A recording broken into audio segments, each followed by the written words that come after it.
feet and put their hands together for our keynote speaker tonight, who will be the next voice that you will hear at this microphone, Dr. Pimienta Bey. Let's give Dr. Bey a warm round of applause. Dr. Pimienta Bey. Got it. All right.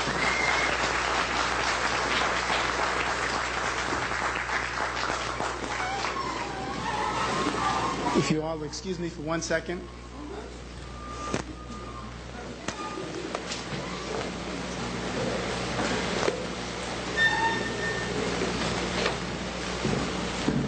First of all, let me say Imhotep, Abarigani, Islam, and good evening.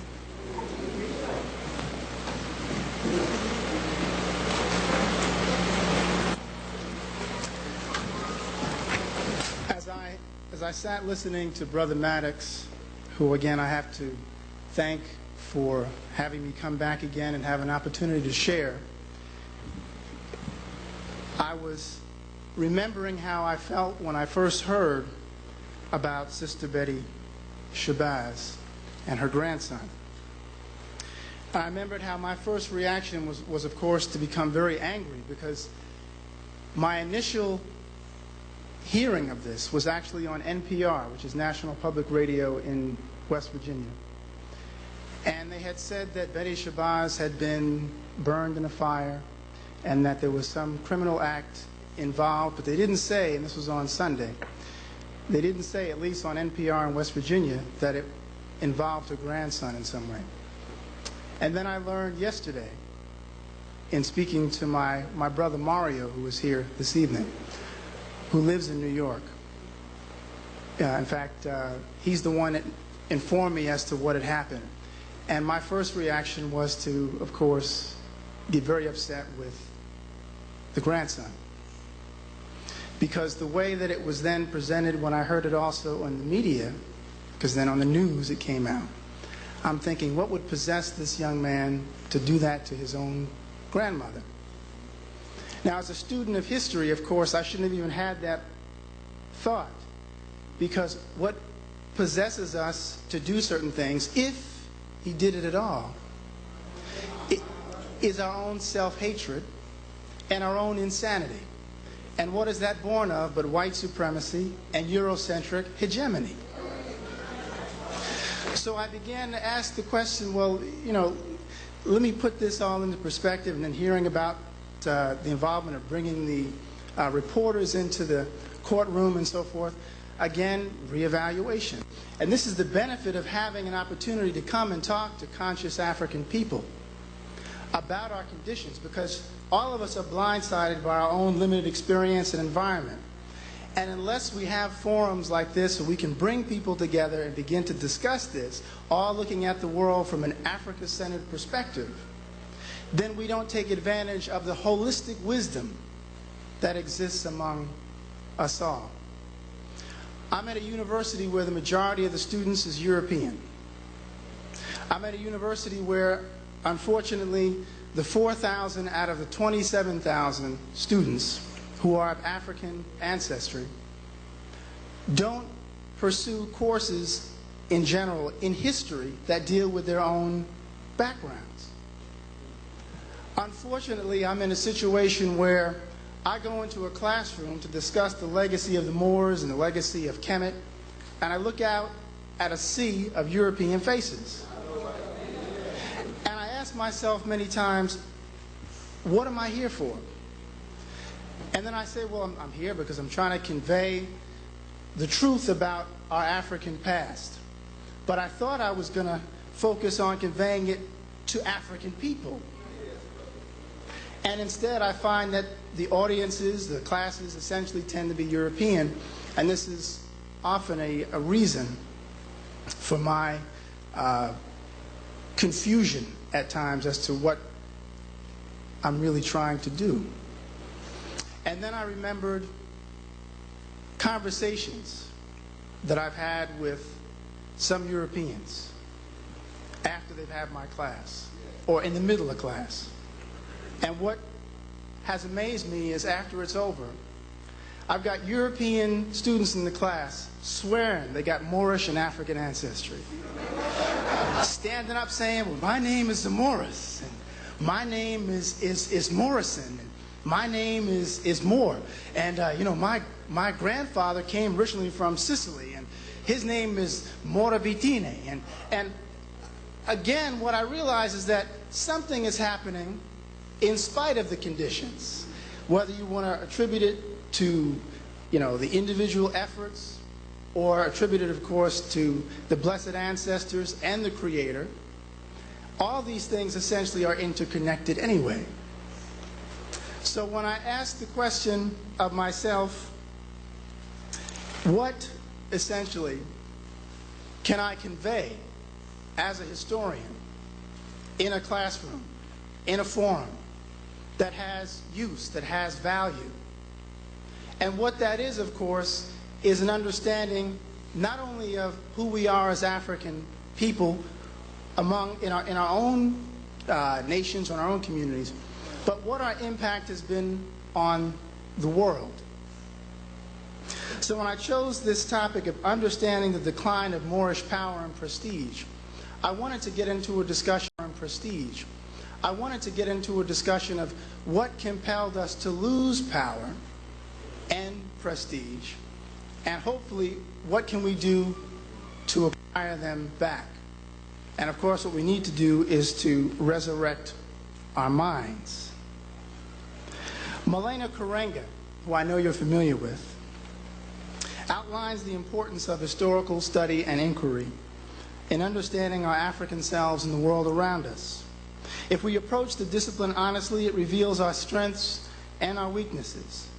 It identifies our true foes and our true allies. What history reveals is that at times our foes are other peoples, and at other times the foe is ourselves. More often, though, it's a combination of both. One very well-respected Muslim scholar of Moorish Andalusian society named Ibn Hazm had declared the importance of historical study back in the 11th century, advising that young people begin their formal education at the age of 5.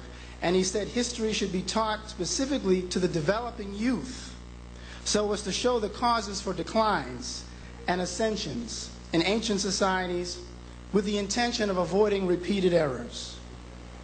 How many of us of African heritage in this very Western society, with the exception, of course, of you who are here, take the time to instruct the youth in the historical knowledge of themselves, showing them the peaks and valleys of their Africanity and their humanity?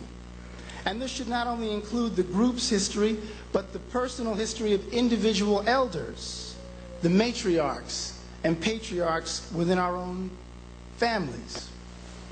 I remember asking myself very often, why did I elect to become a historian? Why did I choose to go and make this my profession? And then I remember discussions that I had with my uncle. Then I remember listening to my mother talking about my grandfather, who, coming to this country from Barbados and settled in Harlem, did all kinds of things. And I remember how that made me feel, to hear about this great person who was linked to me immediately, my immediate family. And then I began to recognize, just as Brother Maddox said, the idea that we are really an extension of all those who came before us. And that's a basic spiritual concept in traditional African society. And so I said, what I need to do is to begin to help the collective understand the importance of their past, so they can understand the importance of their present and acting in it. When external distractions and other personal apathy result in the failure of youth to sit, listen, and learn from the personal histories of their elders and general history of their people, then the potential wisdom of the next generation is dangerously compromised. Some of you may be familiar with the film Rosewood, which came out. Excellent film. I remember telling my class it was mandatory to go see Rosewood. And I even told him, I said, I'll give you 10 extra points on the next exam if you go. I mean, I was telling you, one sister came up to me and said, one of the 6 that were in the class, who said, Dr. Bey, I don't have the money. I gave the sister the money and said, look, there's no excuse to not go and spend $5 to see this movie. So she went, and class came back in, and we talked about it. And the Europeans in the class, of course, couldn't believe much of what they were seeing. Until, of course, I then raised the issue of students that I had, white students, quote-unquote white students, in my class who said they had family members who owned the body parts of African Americans who they had lynched. And this is in West Virginia. This is Morgantown, West Virginia. And to have this European American woman, and as I was recounting this, come to me and say that her uncle had a particular body part in a jar in his attic, and then to convey that to the class, and then for people to know who this person was, it brought it alive. And then they were shocked into having to accept that this was a reality. But the sad part about it is, again, next to Rosewood was Booty Call. And the few African American students who are in the town at the university went to see Booty Call, with the exceptions of the ones in my class. Now, again, part of this is this notion of self-hatred. Part of it is this notion of, all right, denial. I don't want to accept the fact that this is the way it is, because then I have to do something about it. And it's better for me to remain, in denial so that I don't have to act. Well, the illustrious Moors of old fell from power and prestige due to a number of factors, including some of the things that I've already noted. This also included their interaction with Europeans. Such interaction eventually led to the efforts of Europeans to subdue the Moors not only physically, but symbolically.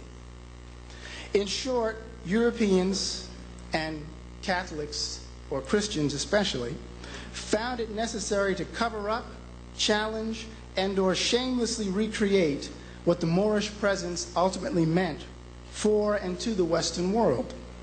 This decline of Moorish political, economic, and military power begins in Andalus around the 13th century and culminates by the 18th century. Just so everyone knows who I am talking about when I refer to Moors, here is my working definition of Moor: a predominantly African people with primary geographic and cultural origins in East Africa and secondary links with Near Asia. Primarily they have been or are an Islamic people. However, they have also historically included Jews, Christians, and other religious traditions. Western histories most often associate them with northwestern Africa and the countries of Spain and Portugal. Some of the ethnic clan groups are composed of the Azenega, Sanheja, Hawara, Nafusawa, Kunta, Haratani, and Masmuda. Many historical, theological, and linguistic studies have been shown to exhibit strong ethnic correlations between Moors and the ancient peoples of Canaan, Moab, Phoenicia, Chaldea, Cush, and Kemet. Moor thereby proves to be an excellent starting point for identifying the great familial links between all such historically significant ancient peoples. Some people might say that the term Moor is basically like saying black, saying these people were all black. But for semantic, legal, in terms of legal, historical, and even cosmological reasons, I would disagree. Although the term Moor is evidently older than the religion called Islam, we generally recognize that the Islamic era is a high point for Moorish power and prestige. Consequently, history customarily emphasizes the Islamic era Moors, That would be basically, in terms of entering into Spain, into what becomes Spain, talking about the 8th century through about the 17th or 18th century. George James, in Stone Legacy, however, points out that the Moors were, and I quote, the custodians of the ancient Egyptians. George James goes on to inform us that after the fall of Egypt to the Greeks and Romans, many of the teachings that existed within Kemet were carried out of the country and into other parts of the Maghreb, into North and Northwestern Africa, by the people who would later be known as the Moors. So it shouldn't be that surprising then when you see universities, when you see people studying astronomy and mathematics and medical science and everything else in Moorish dominions and in Moorish Spain. And in this Islamic era of expansion, trade, and conquest, much intermarriage ensues between African, Asian, and Asiatic. Needless to say, the dominance of African genetic traits would warrant then the Africanization of the other peoples engaged. And this is an important point which should not be lost when one considers a common Western assertion that the Moors were mixed and not just African. From a psychological standpoint, it might also be argued that as a genetically dominant African people, the Moors would have harbored less innate fear of peoples with differing phenotypes than would a people with recessive traits. Essentially, I'm moving into what Dr. Francis Cress Welsing alludes to, and what Public Enemy had alluded to, fear of a black planet. This same relative lack of fear among such African peoples as the Moors would probably also be true of several Asiatic and Asian-based peoples, again, as opposed to the typical European who was fully aware of his recessive traits. Consequently, we should not be surprised to find such Islamic peoples of Africa and Asia freely intermarrying with various peoples and not seeking or needing to develop or systematize theories of inherent racial supremacy. After all, the progenitive truth and supremacy of the African's gene pool was evident via his or her ability to make European traits disappear. Moors, as with other Africans, could in short afford to be and were more concerned with a people's level of ethics or their value system than they were with their physical appearance. But unfortunately, as Africa's Moors mixed their blood and their fate with that of these less ethical, more resource-oriented, more materialistic Europeans, the Moors acquired the less noble traits of their less noble in-laws. They became more materialistic and more color-conscious. In the case of Andalusia's Moors, their allegiance was often fragmented, as some Moors forged alliances with Catholic European kin against other Moors. This was being done at a time when Catholic powers were establishing a more unified front and a greater unity of purpose, which was to pursue the Moors and to take what they had. A number of Moorish rulers, such as Al-Hakam, who lived between 796 and 822 of the Common Era, even held mercenary armies composed of Catholic Europeans, a situation reminiscent of Semiticus in ancient Egypt, who had held Greek mercenaries in the Egyptian army. Lines of allegiance became skewed and internecine conflicts occurred.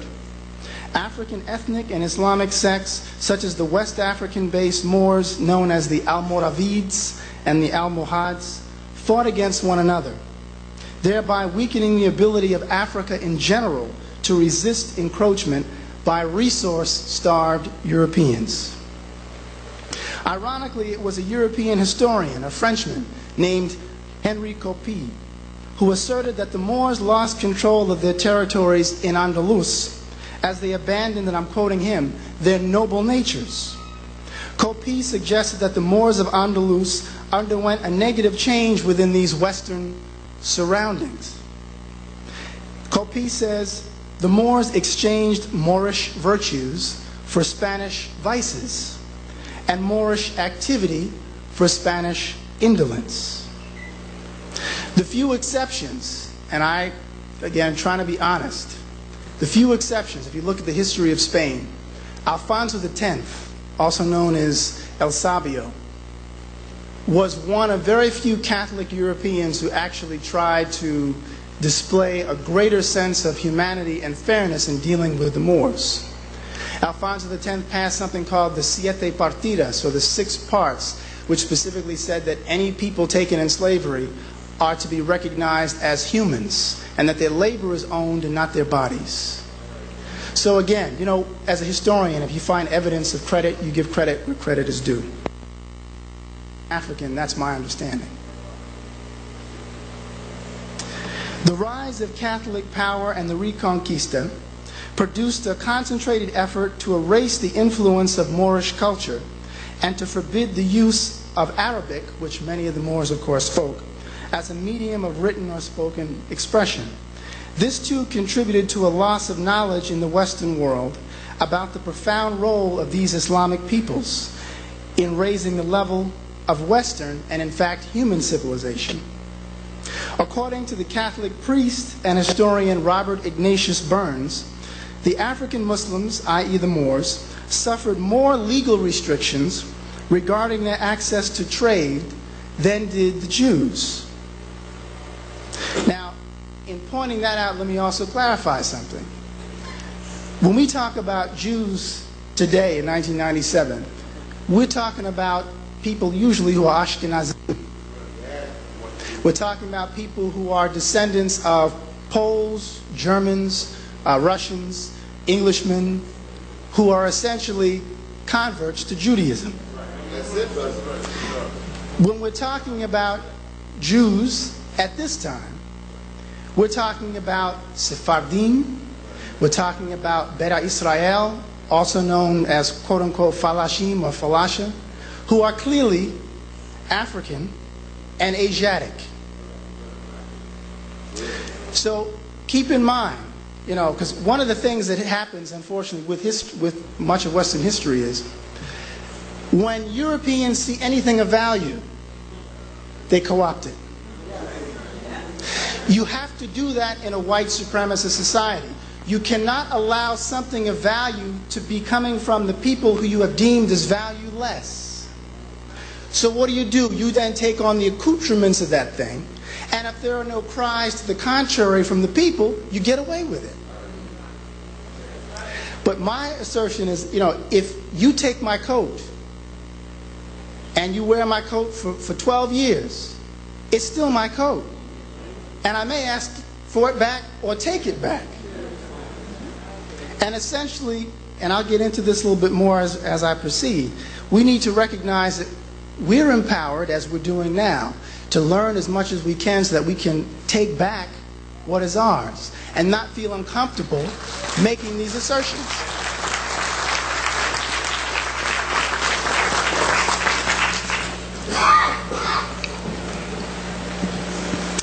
Legal prohibitions against Moorish or Muslim surgeons, physicians, and pharmacists are instituted between 1322 and 1465.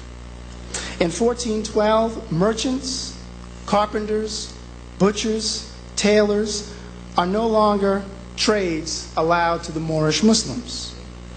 All these prohibitions illustrate the level of participation which the Moors held within Andalusian and then later Spanish society. You have a situation where, as the Catholic powers in Spain and in Portugal begin to ascend, they begin then to try to limit the access of the Moors to their livelihoods. And of course, they're breaking them economically and ultimately politically. Church officials consistently suppressed the Moorish presence and Moorish influence. Any pledges which had been made to the Moors, any contracts that had been made with the Moors by Spanish Catholics were deemed null and void by Cardinal Jimenez de Cisneros in the 15th century. He declared that Catholics need not keep contractual agreements which they've made with Moorish Muslims.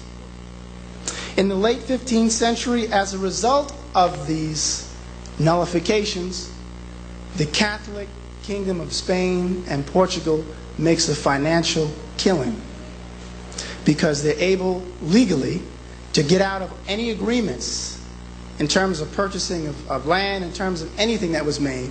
And then at the same time, you have the establishment of what's called the Spanish Inquisition, which goes out and takes the property of accused heretics, of course, and those would include the Moors, in order to, as they said, to defray court costs. But they never gave these lands, or never gave the property back, even after the court case was never gave the property back, even after the court case was resolved. So it was just an excuse to take their property. That's right. Robert Ignatius Burns informs us that in the Malaga region, and I quote, violations and sly interpretations by the authorities soon killed the surrender treaty privileges made at Granada. Granada was the last Moorish stronghold in Spain, 1492. Robbery and harassment reflected the Europeans' freely expressed scorn for their despised adversaries. End of quote. So essentially, like ungrateful children, Europeans deliberately chose to forget the great contributions which the Moors had made to Europe's own civilization and ascension. Later, the Pope made a decision to pass an edict requiring the training of Moorish children in Catholic school between the ages of 3 and 15 years. This occurs in 1568, and it's ultimately met with a failed revolt by those remaining Moors in the nascent kingdom, or the new kingdom of Spain. The Moors are fully aware of what Catholic training would do to their children. It was designed to capture, destroy, and/or dehumanize the minds of their youth and to distort their future. I had a student tell me he's of German extraction, but he's born in the United States in Harrisburg, Pennsylvania. Went to Catholic school. He told me that in his Catholic school, they were taught that, use his words, blacks were the cursed sons of Ham. Now, this isn't 100 years ago. This isn't 10 years ago. This was last week in my class. He also said that he was taught, of course, that the Egyptians were quote-unquote white, and several other mythological stories, not even myth, just lies. And I realized, again, how important historical study and clarity is. After this 1568 passing of the edict, there's a revolt. Lasts about 3 years. As a result, the Moors are expelled in mass once again. Another wave of expulsion.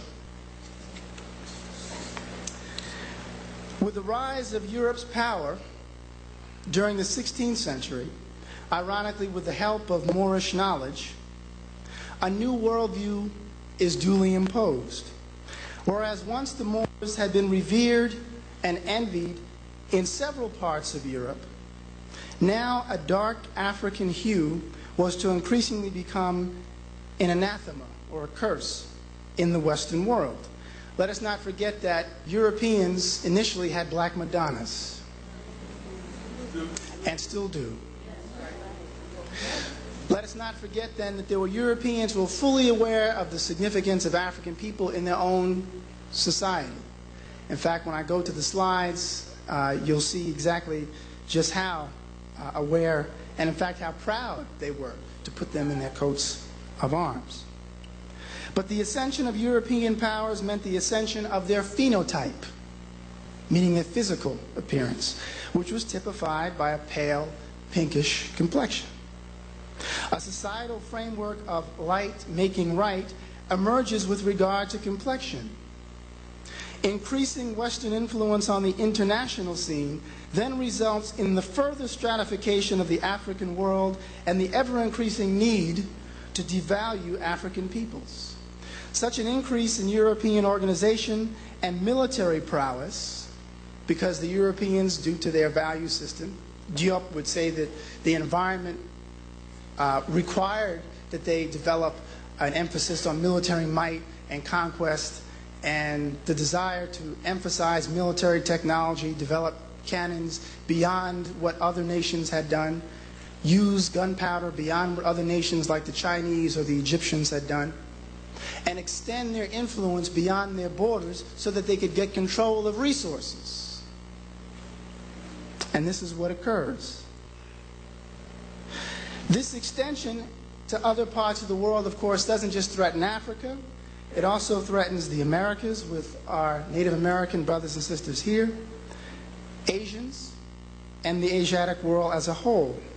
Consequently, we see in the 16th century a Moroccan ruler, Al-Mansur, in 1591, attacking and sacking Timbuktu with the aid of gun-toting Spanish Catholic mercenaries.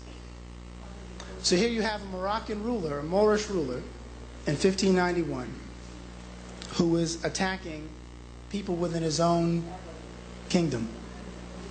This attack was heavily criticized by Africa's Marabout brotherhoods in what is now Morocco and Mauritania. In terms of these Marabouts, also known as Sidis, lords, or mulis, which is teachers. In fact, it gives a whole new perspective to when you hear Italians calling African people mulis. They say it means eggplant, but it also is a Moorish Maghreb term for teacher. So ironically, just as many of us would run from being called African, we got people running from being called a teacher because we don't know ourselves. So they must laugh after it's finished, because some of them probably know where it really comes from. But these Marabouts had been non-Orthodox adherents, meaning they were non-Sunni, but they were Muslim. They had cloistered themselves within, in many cases, isolated communities or even fortresses, and had dedicated themselves to defending Moorish imperial boundaries from Catholic European encroachment. These Marabout women and men held that certain persons were living saints with a special ability to communicate God's grace, or Allah's grace, to people within their own community. These Marabout orders simply argued that African Muslims should not be attacking other African Muslims, period. But the Moroccan ruler, Al-Mansur, saw his justification in the following. Number one, he declared this was an old territorial dispute with Mali over salt mines. Two, he said, I need gold to fund my efforts against Catholic European encroachment into North and Northwest Africa. And lastly, in the contention that the Muslims of Mali were not proper Muslims. And if you read Ibn Battuta, and he talks about his travel to Mali and how the customs within Mali were very different in terms of Islam. There's a custom in Orthodox Islam which says that women are not supposed to be in the presence of anyone other than any male except for a family member. Well, in Mali that wasn't practiced. And when Ibn Battuta approached one of his Malian friends and he saw that there was a woman in the back in the courtyard talking to a man, he asked him, he said, is that your brother, or is that an uncle or someone? And he said, no, that's a friend of my wife's. And he said, well, we don't do that in our country. And this Malian Muslim said, well, you may not do it in your country, but here we trust our women. So the idea of having a different interpretation of Islam was also grounds for, at least in Al-Mansur's view, of legitimizing an attack upon African people. The pages of Western texts, historical and otherwise, would ultimately become filled with assertions of quote-unquote Negro inferiority. Negro, of course, being the term used to classify African captives. This is very important to point out. As the Spanish and the Portuguese and even the English took African people as captives, they labeled them as Negroes, after the Spanish term for a black thing. In fact, if I back up, in Spain, and some of you may have remembered my lecture last time, and I mentioned how the term Morisco and Mudéjar came to existence. You had a situation where as the Moors lost power in Spain, they were reclassified, they were relabeled. They're now called by Spanish Catholic authorities not Moros anymore, or Moors. They're now called Mudéjars, which means the ones permitted to remain or the broken ones. They also use the term Morisco, which means... Now, when this text was first written in the 1950s, it was written in England. Oh, thank you. Just, okay. It was written in England. The English used the term Moor when they referred to these folk. When the book was translated by Lawrence Butters, or revised by Lawrence Butters in the U.S., they became Negroes. And again, it's something, could be missed if you don't, really think about what that means. The British writer, the British historian who organized it, knew what a Moor was. And of course, that phonetic sound of Moor in the names, Moore, Morrison, Moreau, etc., indicated that. But when it came to the U.S., it was necessary to, change the term. This is the Zangermeister family. The Zangermeisters were Germans, that obviously means sing master, but Germans of Moorish descent. And if you look also, if you want to get a sense of just how extensive the Moorish impact was in Europe and why essentially there's this obfuscation or this avoidance of the topic, the name Musliman, as in Musliman's apple juice, means Muslim. And it meant those German Muslims who had intermarried with the Moors who had settled in what becomes Germany.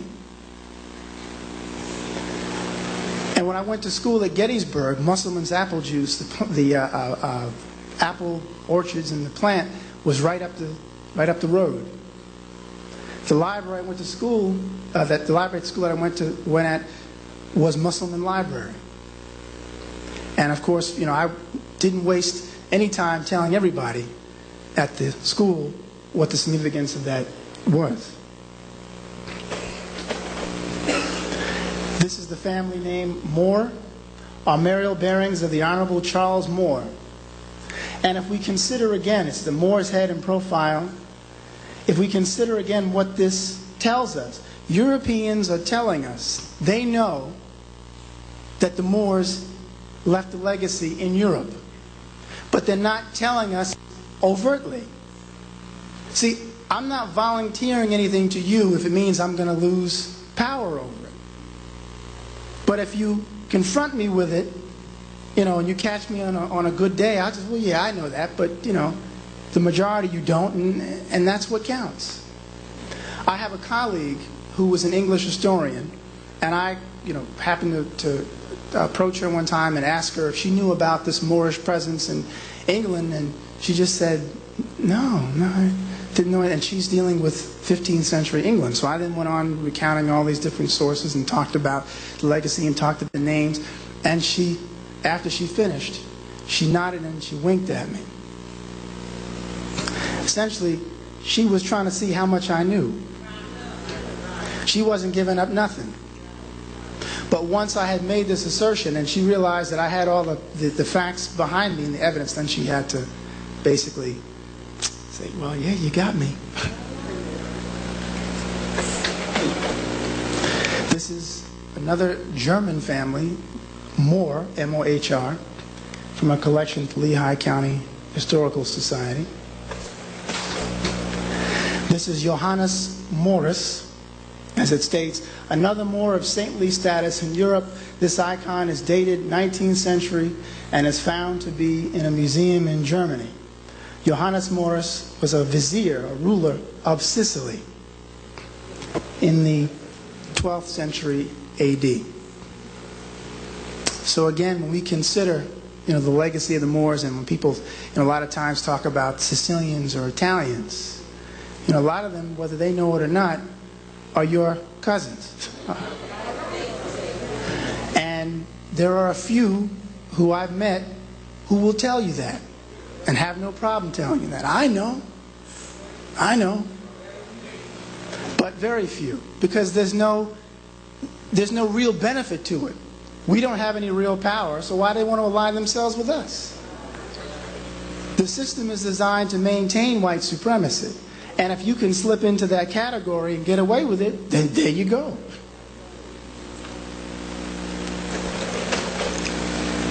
French, Dutch, and Belgian families with names of Negro. This is taken from Rogers, J. Rogers' text, Nature Knows No Color Line, and Negroes and coats of arms of noble families. But if you look, of course, at the names, now, Brother Rogers was using the term of the day. This is the name's Negro. He was clear that a Negro and a Moor were the same thing. It's not like this Lawrence Butters character before. If you look, you see Moreau, Maurice, Morcant, Moor. Whenever you see that root word, Moor, you're dealing with African people. Morrison, Mormon, etc. In fact, that's another story, or another account. Don't get me started on the Mormons. Emperor of Morocco, whose mother was an unmixed, again from Rogers, Negro slave, who had tens of thousands of white slaves. Now, it's very important, again, so I spoke to the brother coming over here, brother picked me up, Clarence, and I was sharing with him the legacy of slavery having worked both ways. We as Moors, we as African people, also snatched up Europeans and enslaved them. We snatched them up from the coast of Denmark. We snatched them up from the coast of Sicily. We snatched them up from the coast of Britain. We snatched them up from the coast of Spain and Portugal. We were snatching them up wherever we could. Slavery is an old institution. Europeans didn't invent it.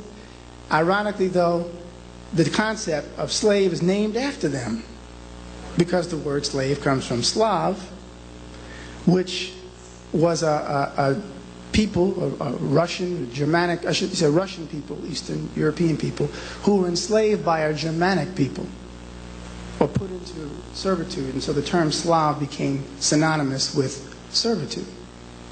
But this idea of Europeans having been enslaved by us is not something which they like to talk about. Now, slavery is slavery. I mean, in terms of it being worthy of criticism, if you're forcing someone else to do work for you without proper compensation. But there is a difference between how we as African people, we as Moors, perceived the concept of slavery and what emerges in the Western or European world as chattel slavery. Right. Our concept was, we own your labor. And, at least in the case of the Moors, if you become a Muslim, you're free. Or, if you're not free, your status changes. As John Blassingame and other scholars have pointed out, it didn't always mean that, because you're dealing with individuals too. But that was what they were supposed to do according to their own tenets. But this idea of slavery having existed among Europeans is something that they don't like to talk about, because again, it gives the impression that they are not as great as they claim. Because they'll often say, well, my ancestors were slave owners. Next time, someone, like I've done many times, Europeans say, well, I just appreciate so much you teaching about the black experience and black world, and, I just feel so badly for what my ancestors did to your people. And I said, and I feel badly for what my ancestors did to your people too. And then they, what? I said, well, what do you mean? Well, I'm not sure what you meant, ma'am. Or, I said, well, just slave owners. I'm from Virginia, and family members of mine are slave owners. I said, well, my people are from the Moorish imperial boundaries and Moorish Empire, and we were slave owners too. And we had people look just like you. So the idea of just saying that it's an equalizer. I'm not taking pride per se in saying that my people are slave owners, because again, you shouldn't do that at all. But it's an equalizer, because they're accustomed to keeping. I use the analogy of the drunken uncle. They keep the drunken uncle away from the family gatherings. They just bring out the rich uncle, the one who's the doctor or the one who works for some major corporation. That's how they present their history. They don't tell you about the other folks. They don't tell you about the other elements, because you can't do that and maintain white supremacy. This is Alessandro de' Medici of the famed Medicis of Italy, or Florence. Right, the Pope's son, which should sound strange, because the Pope is not supposed to be doing that stuff, right?